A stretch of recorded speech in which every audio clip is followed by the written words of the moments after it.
You guys, we have a wedding to plan. Let me introduce you to our in-law. Yeah, internet. Forward to the coverage. The occasion is warming up for the coverage of Kid and his wife. I know it's going to be an international wedding. We will go all Oh, over the world. yes, of course, of course. Yes, there has to be at least one Versace wedding in Italy. We must go to Italy for one Versace. I will do another one here for his fans, for his massive fans. Let them also Yes, enjoy. for the fans. Yes, so Yeah, let them that would enjoy be nice. the part of the That, something. that would be nice. Thank Yeah. you so much, Terry, and Thank you, good luck Bob to your Joe. son. Did I say I was not going to pick a favorite this year? I lied. Kiddwaya is my official favorite, and Terry is about to plan a party for us, his fans. You all are invited. It's going to be an all-white party. I'm the one that is picking the color for that. And as for the wedding that we are going to plan, should we do cockroach brown or mustard yellow, or what's going to be the color? The Versace wedding that is going to be outside this country. You guys are all invited for that one too. But which one is like wedding already? When the people in question have not even accepted boyfriend and girlfriend status, is now marriage status that you think is going to happen? Well, I think that both of them, they've grown on each other, and at this point, it's almost as if they cannot deny liking each other so much. Ebuka should ask them this question on Sunday. We need to know what it is now, because before it was special friend, from special friend it became best friend. So then during her diary session, she was like, Kiddwaya is like my best friend. So let's see what the next person that are going to ask her, or the next person that is going to ask her, let's hear what she's going to say. Or they should ask Kiddwaya first, because it's almost as if whatever Erica says is going to affect his own answers. I'm already getting ahead of myself. Let me just welcome you guys to my channel. Welcome back to my channel, guys. If you're new to this channel, please do well to subscribe and give this video a big thumbs up. Also turn on post notifications so that I can get notified each time I post a video. So I want to start something on this channel. I want to be giving shout out to my subscribers, because you guys know I love you so much. So I want to like be giving a shout out for every video, and the easiest way for me to do it is to just pick from the comment section. So that's what I'll be doing from now. I hope I'm able to keep up with this, because sometimes I just forget some things. Just like now, I almost forgot to do my intro. So today's shout out goes to Caleb Ola. I see you. I'm going to give you one pot of egusi soup very soon for being very active on this channel. So today's shout out goes to Caleb Ola. I'm very sure I did not murder the name, and I know I'm going to murder some people's name after this, but this particular name is very easy. Caleb Ola, shout out to you. So let's now talk about the things that happened in the house today. Let me not just get ahead of myself, because a lot of things happened today. Like on Twitter has been on fire. That's why I've not like come. That's why this video is coming in a bit late. Twitter has been on fire, and I've just been laughing and reading things. So let's just do things like learned human beings. So this evening there was a breakup. Prince and Tbaj, the military ship is down. Oh my god, that's like the fastest breakup I've ever seen.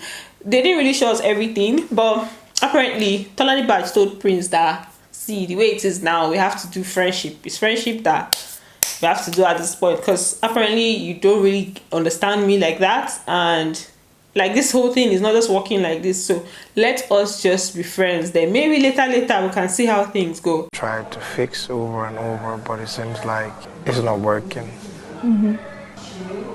Which I still understand. So I pick no friends, and I'm not going to force anything.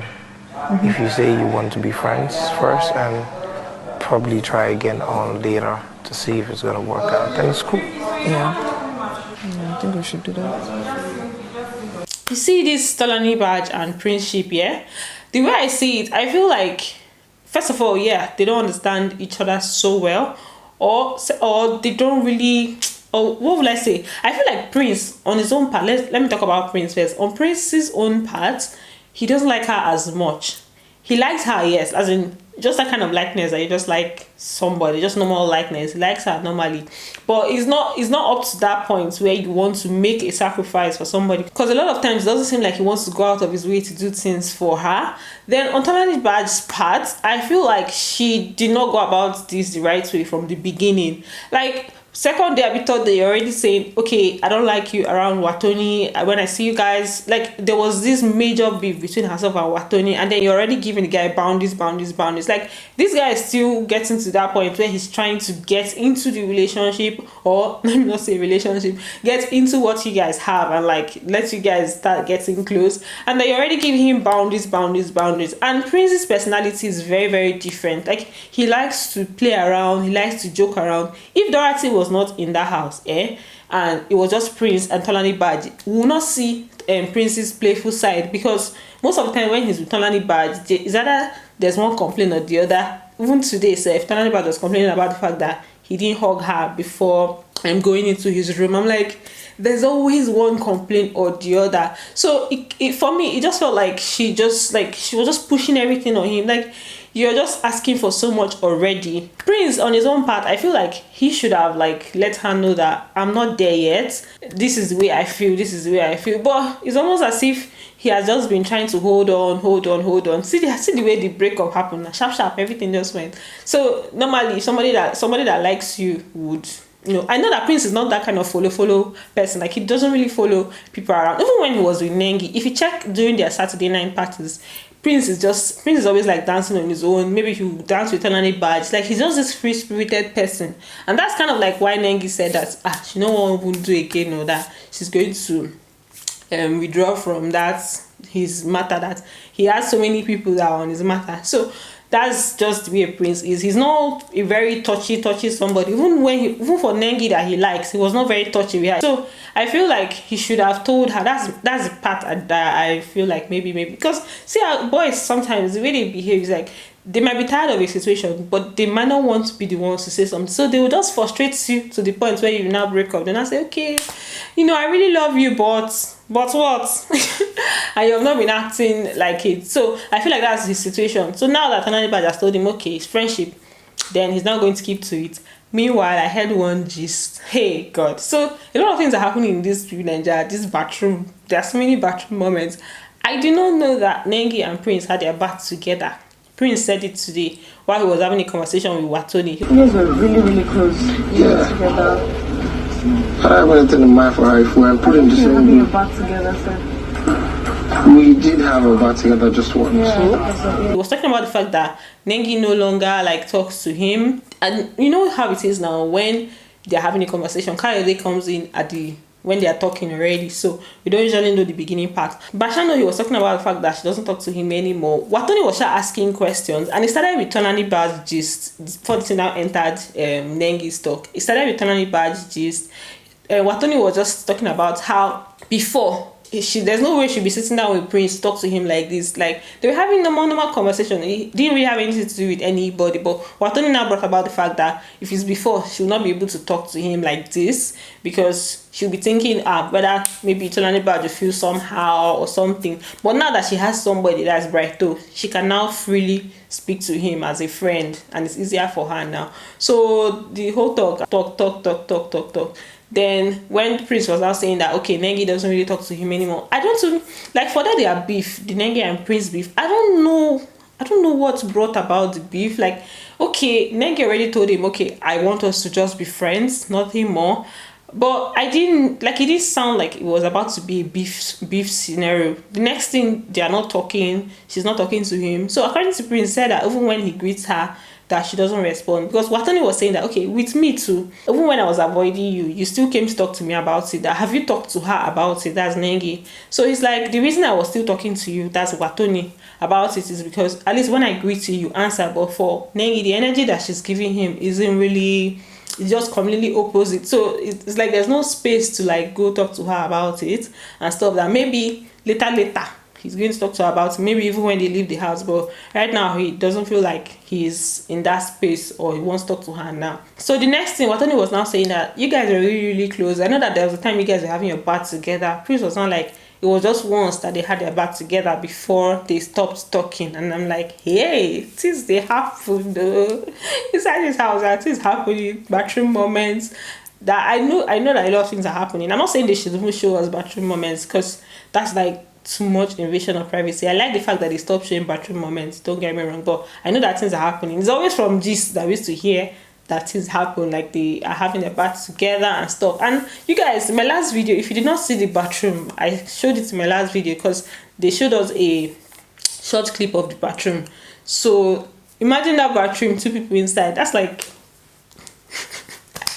let me just leave the gist there, Sha. So today was all about the CUDA task, and then normal. Now they told them to act drama, to do advertisement, to advertise the brand basically. So they gave them 5 minutes for each task to advertise the brand. And Prince and Neo finally won. The reason I'm saying Prince and Neo is because these are the 2 people that have like been complaining about not winning, and they've been struggling to win something. So I was very, very happy that they were on the winning team today. When they even practiced for that drama, I knew that they were going to do well. So for that team, let me just bring out their team members. So their team members are Prince, Dorothy, Tricky T.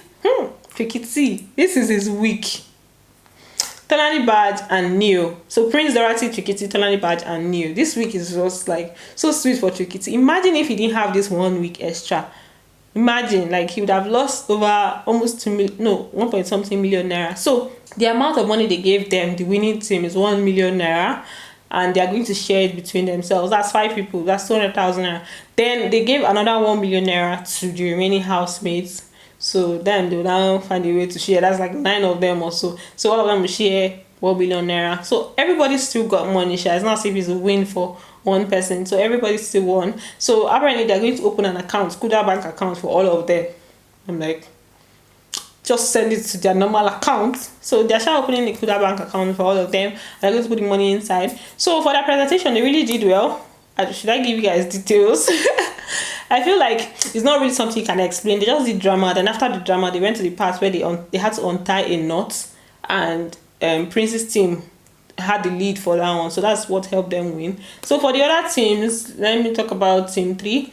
Team 1. Team 1 was Lekon, Nengi, Ozo, and Lucy. Team 3 was V, Kiddwaya', Erica, Watoni, and Brighto. So that's how they shared the teams. The other teams, they did well, but the drama that Tricky T them acted was very relatable. Okay, so the drama that Tricky T them acted was very, very relatable. So for their wager task this evening, it was like a very, very touching scenario, and that's what even brought about this food trend. If you don't know, if you didn't see the trend on Twitter where Tbaj was trending, Kiddwaya' was trending, everybody was trending, then you really, really missed, because I laughed today. People have finished Sheyi. Somebody said that Kiddwaya' is the person that Sheyi was trying to beat. Let me even see if I have a picture of that. Yeah, like Twitter people are mad, gone. Ha! So somebody said Kid is who Sheyi thought he was. My spinal chest. That's painful. Like, you know, like Sheyi used to make noise a lot, like during his times. Like, oh, do you know who I am and who I'm not? No, Kiddwaya' just came and showed us that, okay, you can have billions. Your father can have billions and you're not going to make noise. It's only today that he just said a lot of things. Like he said, his father literally flew 14 governors out of the country for birthday. And you people say I should not go and join their party. As in, I'm a Kiddwaya' fan. I don't know about you guys. See, there's space for you to come and join now. Join the fan base. So he flew 14 governors out. He said that brought problem between Obasanjo and his father and all of that. He was just giving stories. I'm like, everybody was telling their own story, and people, most of these housemates, their stories were touching. And Kiddwaya' just came and talked about his own.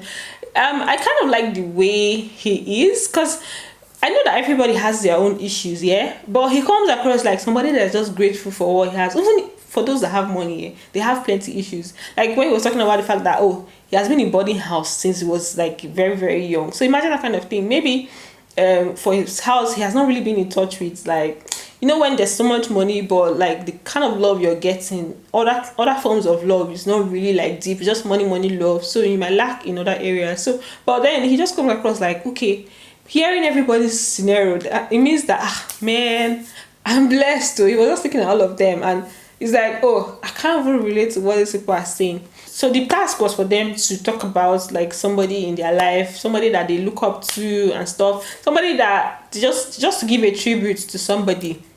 Nengi did for her mom, Dorothy did for her uncle. Her own story was also very touching. Like she said, when she lost her dad, her uncle took over the responsibilities, and apparently she even found out that they are not related by blood, but the guy took over like almost all the responsibilities, protected her mom from being like overthrown when the father died, then saw all of them through school. Like somebody that is not related to you by blood is paying your school fees. Ha! Angels are still in this world though, angels in human body. Like some people are really good. So he sent them even university. She said that her university was expensive. She went to a private school. So that's like a lot for somebody to sacrifice for another family that is not his own. Then Lucy talked about her mom losing her mom too. Nengi talked about losing her mom. Then a lot of housemates also talked about their mom. Also talked about his dad. Neo talked about his dad. I can't really say everything that happened there because it was a long session. At a point, some of the housemates were even sleeping because they were like tired. Everybody was just giving long story. But if you want to watch everything, you can check Banky Bestowed on Instagram. I'll try and drop the link in the comment section or in the description box, or just check Banky Bestowed on Instagram. She uploaded every single housemate, like everything that it said. So if you have that luxury of time to watch, you can watch each of them, their presentation. So that's it for their presentation. They've not announced the winner of the wager. They've not announced whether they won their wager yet or not. Then other gist now. Laycon was talking to V about always quarreling with Neo about food. Like V and Neo, anytime they want to have problems, it's about food. Of all things, we're worrying about food every time. Like why? So apparently, I think the situation was that Neo came to ask her for chicken that she was eating, and she didn't give him. And she was now saying, when she was explaining to Laycon that she doesn't like that Neo is always coming to collect everything she's eating. It's almost as if whenever she's eating something, he wants to come and take from it. That she wants to just be her own self, blah, blah, blah. Laycon was not telling her that these things are not logical. That the reason he might even be coming to you is not because he's like so hungry, but it's just like, if every other person should ask you, and maybe you can say, but this is somebody that you're involved with, you cannot be saying that, you don't give the person something. That it doesn't make any sense. She said, she wants to be that kind of person that she wants to give when she feels like, not because he wants her to give. That's the person asking. So Laycon was not telling her that, okay, then where does sacrifice come in? That you need to be able to sacrifice for the person. She was not like, she has already sacrificed by eating with him. That normally she doesn't like eating with people. Laycon now told her that when it comes to sacrifice, it's not as if it's not something that you now say you've sacrificed this one and then you stop there. That it continues, it keeps going. Like Laycon was just spitting lines, making sense. It made a lot of sense. Like you can't say, you sacrificed this one, then you now stop. For any kind of relationship, you have to keep sacrificing. You have to be ready to keep sacrificing. For me, I feel like something like food. Like I know that it's going to pay me if, let's say, somebody I'm with or something, and I beg the person for food, or I don't ask the person for food, and now turn me down. Ha! Jesus, that's Ella. That's somehow. But they shall talked it out later. He even gave her like hot kiss. They shall talked it out later. They've sorted it out. But those two people, they like food there. This evening I saw them eating. I'm like, how would they be fighting for food? As if their faces were inside the food. They were literally inside the food trying to eat. Then I'm like, there's no way they'll not be fighting for food like this. They should just stop eating together if they don't even want. In fact, I don't know, whatever they want to do with their eating life, that one is their concern. Then V and Nengi are now besties. So hey, I think it's this head of house lounge stuff. Oh no, I think they have been close. Or Nengi and V has always said that she likes Nengi and everything, that she's cool and stuff. So this period they're now bonding. Neo and also they're doing more bond. Nengi and V, their bond is getting stronger and everything. So because they are head of house guests now and stuff. So V was in the room today. They were drinking, doing girls meeting. Oza and Neo now came to the room to get something. So as they were now leaving, Oza now went to peck Nengi. Nengi just like hit him and stuff, like just play hitting. I'm like, hey, okay, now this is a couple something. He pecked her and left. And this is the second time he's doing it in 2 days. He did that same thing yesterday. He pecked her yesterday and just left. That boy has agenda. We are watching you, also. We are watching you. Then Watoni also revealed that she got pregnant without having sex with the father of the child. So she said at that time she was a virgin and everything. So they just did like aggressive cuddling.